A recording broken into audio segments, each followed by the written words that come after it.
So one person puts it this way. It says, critics often dismiss the pre-tribulation view, claiming that it's new and that it was invented by John Nelson Darby in the 1800s.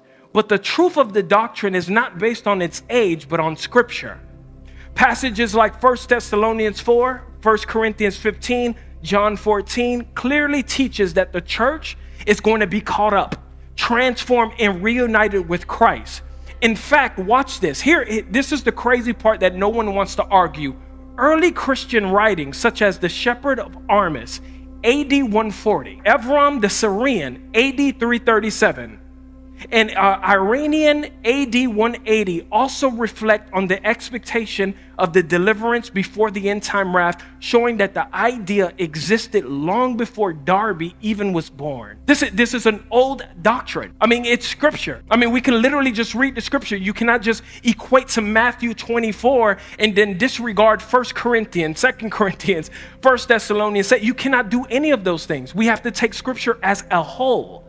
In fact, he continues, he says, why Darby helped systemize dispensation, he did not invent the rapture.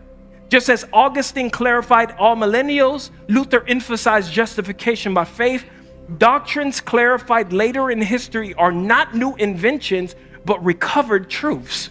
The reason why I'm presenting this to you, because you're going to meet brothers and sisters who want to argue and say that the rapture is a new thing.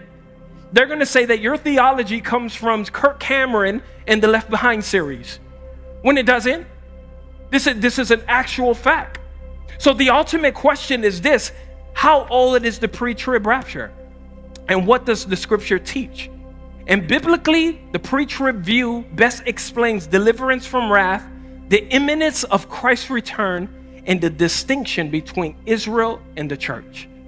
Many of our brothers and sisters that are in the Reform camp, they would say that we replaced Israel.